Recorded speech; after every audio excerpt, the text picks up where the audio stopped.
Good morning, everyone. Very briefly, I just wanted to add my welcome to all of you who made such an enormous effort to be with us here this weekend. I thank you for that. I think it will be worthwhile. I think we've put together a very good conference this weekend, and so I hope it will be worth the long overnight bus rides and so forth that for many of you it took to be here. I also want to welcome our council members and others who are watching us live online. So those who couldn't join us here are at least benefiting from part of the conference sessions that we'll be streaming over the weekend. And very briefly, just wanted to thank UA for all of their hard work in making this conference come together. I slept very well last night. I know none of them did, so I want to thank them for that and for putting this conference together in a relatively short amount of time and under difficult circumstances, so thank you. I depart Nepal next month, but I'm very confident that this council is in very good hands and that we've set a very good foundation and that you will continue to do good things even after I and Ambassador DeLisi are gone.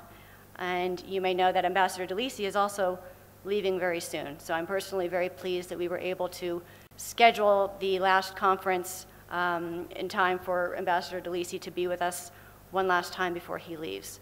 So without any further delay, I will invite Ambassador DeLisi to come up and share some remarks with you. Thank you.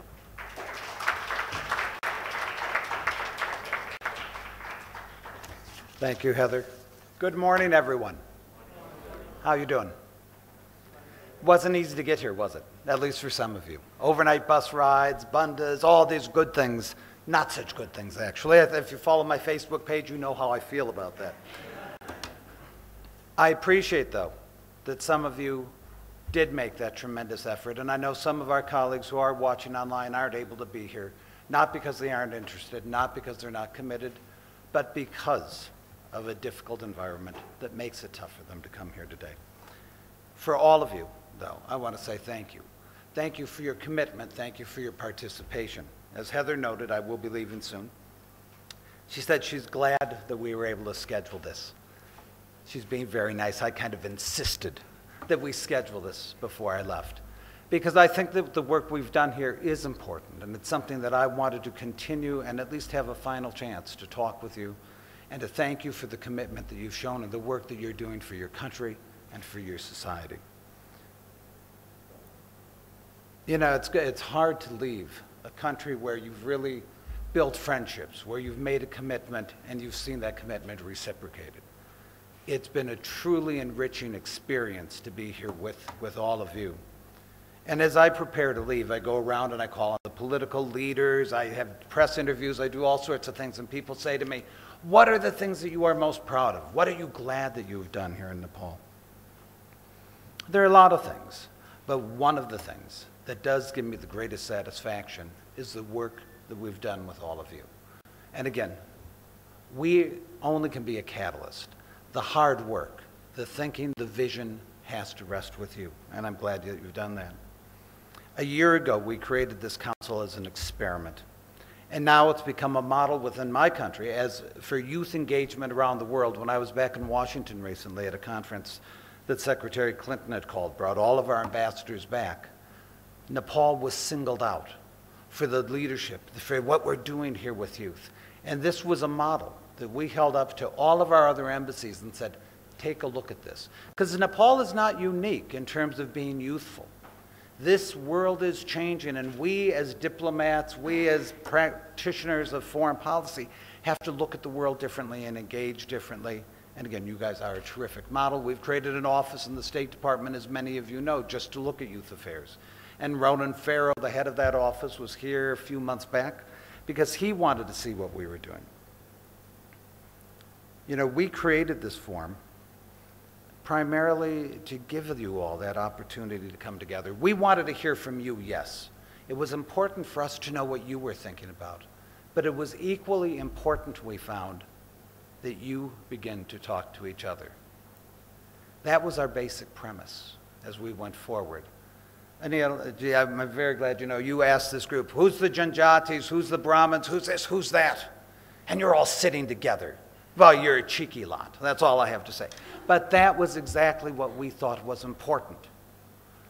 Our premise was that it might be true that young Nepalis have more in common with each other than you do with those traditional divisions along caste lines, along ethnicity lines, along linguistic lines or religious lines. That you could speak across those traditional delineations of your society and determine what it means to be a Nepali today, what the future of your country should look like. Yeah, I'm looking back and forth here. I've got some prepared remarks, but there's too much I want to really say, so I'm kind of skipping around a little bit. I'll just say that during the conference, it's going to be a good conference, I think. Some interesting things, and as I say, we're committed to going forward. I'm leaving, Heather's leaving, and I've got to give Heather such credit for the work that she's done to have made all of this a reality, and thank you, Heather. Yeah, I went to her a year or so ago, and I said, I've got an idea. But, you know, I don't have the time to make every idea real. She made it real. And she, with our colleagues in the embassy, worked to build this. And we will continue this, whether Heather's here, whether I'm here. This will be a commitment of the new ambassador, of our embassy for the future. And we are working together to find additional tools. And I know you has got a new tool that's going to be presented later in this conference, correct? And it's designed, there's a website, for example, that is designed to give us an opportunity for young people and the officers from our embassy to talk together on a more regular basis and to interact. And that's going to be good, too, as we move forward. As important as this council is, though, as an opportunity for us to hear from you, I found one of the really important things for us is to also just reach out wherever we go. When we travel, to sit with young people across this country, because we can't have every youth in this nation sitting in this room, but we can learn, and we do learn. And this is what you've got to understand. You have so much to offer. Your vision, your concerns, all these things that you talk about and worry about matter to us, and it helps to inform our thinking. Anilji mentioned something that I thought was very interesting. He talked about one of the important things, agriculture. And I was really glad you said that. But I couldn't help but think that this council's already identified that. I remember in our other sessions that you've all said, this is important. We've got to restore dignity to agriculture. We have to have young people saying, we want to work in agriculture. This is the future for our nation. I'm glad you're thinking along these lines. You know, I'm going to, Jack, I'm just saying, I'm looking at my notes here. Well, only one or two other things from the notes and a couple other thoughts. I want you to know that while this council will continue, it's going to change. Your society changes, everything changes, right? The council will change and it'll evolve. I hope that we'll get more ideas about how to make this better, but also, you guys are going to get older. Yeah, some of you will move past 30. 30 is not a magic number, but I think it's important that as you take on a broader set of responsibilities, that you continue to move on in life and we bring in other council members, that we keep this fresh and dynamic. But as you become alumni of this organization, this entity, you have to stay in touch with us. You have to stay in touch with each other, because this is the base.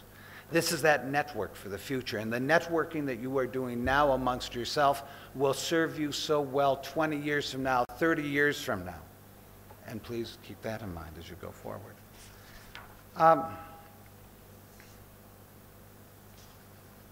Oh, I know I should talk. Heather would like me to talk, I know, about our civic engagement projects. And I will say just a word on that, because I'm very proud of what we've done there. We were sufficiently committed to the work that you want to do and to the visions that you have, that we said we have to back this with resources as well.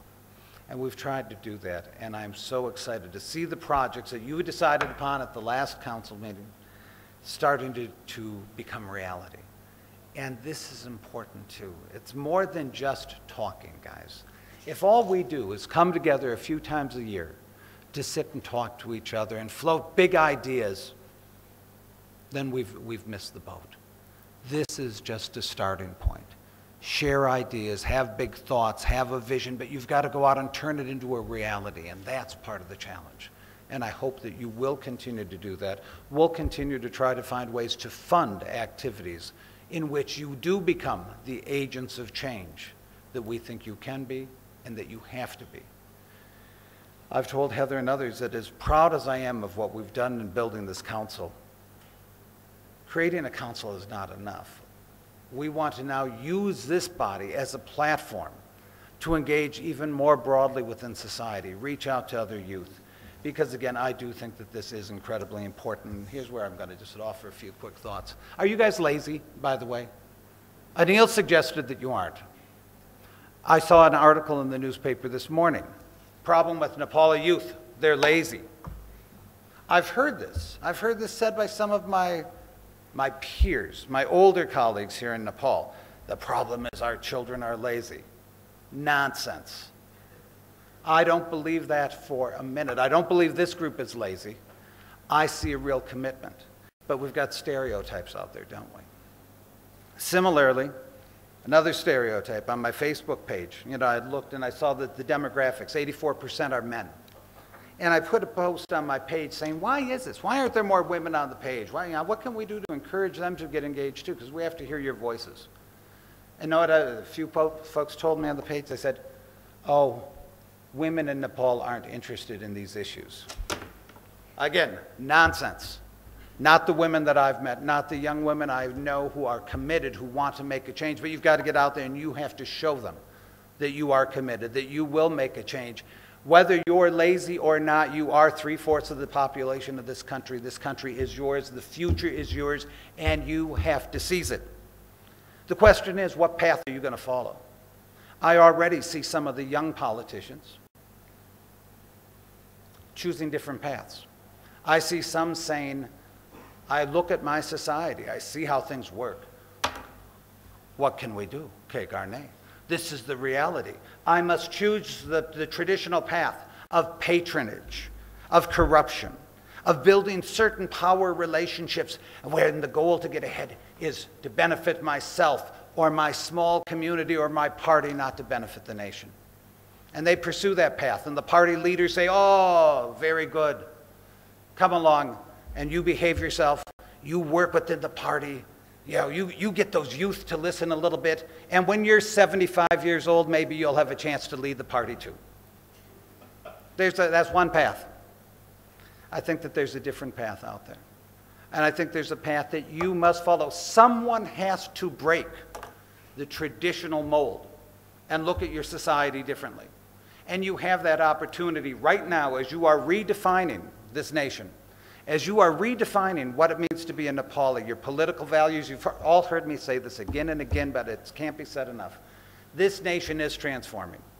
You are saying, how will we govern ourselves? What relationships are important? What are the values that matter to us? Get your voices heard. Now, I spoke with a group of young people recently, and I remember one of them said, I said, what do you want? What is it that you want? What do you want Nepal to be? And one of them said, we want to be represented. We want to be given a seat at the table. And I said, there's something wrong with that. You said, because again, the message was, we want to be given a seat. We want to be represented. Give us, in the party, give us 10% of the seats.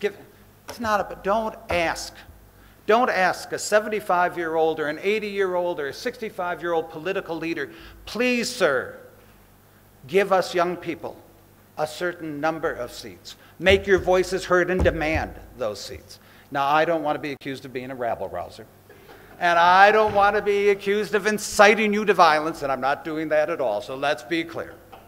But I am very committed to the belief that you have to take charge.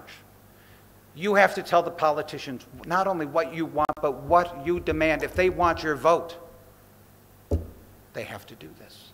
And if they don't, find other candidates. Find ways to change the picture. This is your country.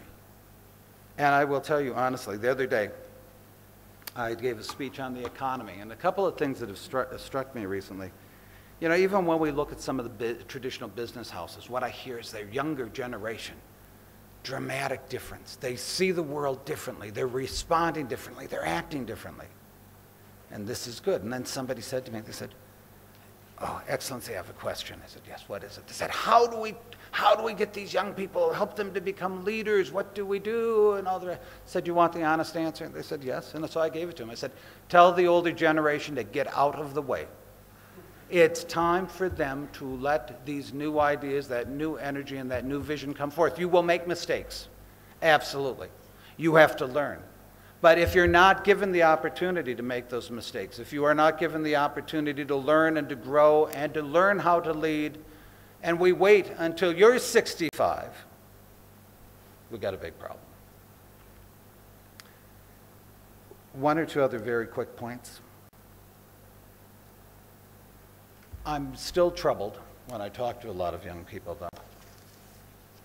about the frustration, no, the negativity, though, that I hear sometimes. I've been accused, and I will say accused, of being an optimist. They say, "Oh, he's so optimistic. He's always optimistic," as if it's some sort of disease. Be careful, you might catch my optimism.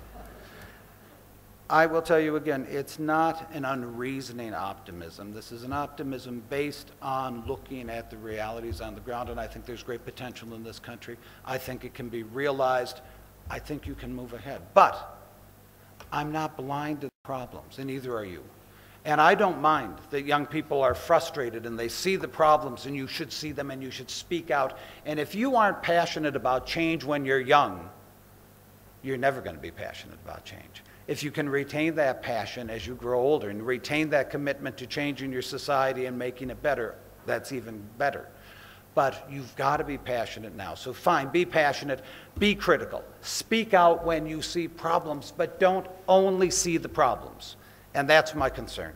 I hear so often, "Oh, we're going nowhere, where nothing works, everything's bad." Everything is not bad. And this country has come light years in 60 years. And you all know this, and you've heard me talk about that before too. You've heard me talk about how 50, 60 years ago, there were 150 girls in primary school in all of Nepal. Today, there's 2.5 million. That's a change. This country is opening up. It's reaching out. It's changing at this rapid pace, and you can be part of it. Be critical, yes, but you've got to have a positive vision of what you want. And this is what I asked these young people again the other day. I said, "What do you want?" And, you know, it was hard for them to articulate it. If you don't have a vision of what you want the new Nepal to look like, how will you ever get there? How will you ever create it? And if you create a vision and say, "This is what we want our society to be," or "This is what we want for agriculture," or "This is what we want in this sector of the economy," whatever it is, you have to know what you are striving towards. And then acknowledge that there are problems in the way, because there always are. It's not easy. But you can look at this, and as long as you've got a vision, speak about the vision. Tell people what is possible, what you dream to make possible, and then figure out a way to solve the problems. Don't focus exclusively on the problems and let the problems lead you to say, "Oh, we cannot achieve anything because of the problems." Instead, say, "Here is what we're going to achieve, and here are the problems we have to overcome." It's a question of your focus. And the other thing I will say to you is, we talked about leadership today already, and I think both of my colleagues here gave you wonderful, wonderful food for thought. Please listen to what they said. But to me, the single most critical need today in Nepal is leadership. It's not ideas. There's wonderful ideas out there. It's not a love of country because people love this country, but someone has to lead. That leadership has to emerge that really does have a vision, that is committed to pursuing it, and that will not give up. And that's about passion. And I've learned myself over 30-some years in diplomacy, more than anything else, leadership, vision, passion can help you move mountains. They can help to change things. You go out there, inspire people, give them a reason to believe, give them something to believe in, and give them leadership and help them to move forward. And they will, your young colleagues throughout this country will help you to then transform this nation. I think we've got a room full of leaders here. You are lucky. You've been chosen because you deserve to be here, absolutely. But you still do represent a segment of society in which you are better off than the vast majority of your countrymen and women. There comes with that a responsibility to use the skills, to use the education, to use the opportunities you are given to attend seminars like this, programs like this, and so many others, to then go back and make Nepal a better place. That is what I hope for all of you. It's what I hope for Nepal. When I come back, and I will, because I'm not done with Nepal yet, and I hope Nepal's not done with me, but I will be back. I'll come back as a visitor because I want to see what you're doing here. And I will still be on Facebook. I will still be following what you are all doing, and I know I'm going to see great things from all of you. Thank you. I look forward to hearing tomorrow what you've thought about over today and during the day tomorrow, and to having a final interaction with all of you. Thank you very much. Do good work.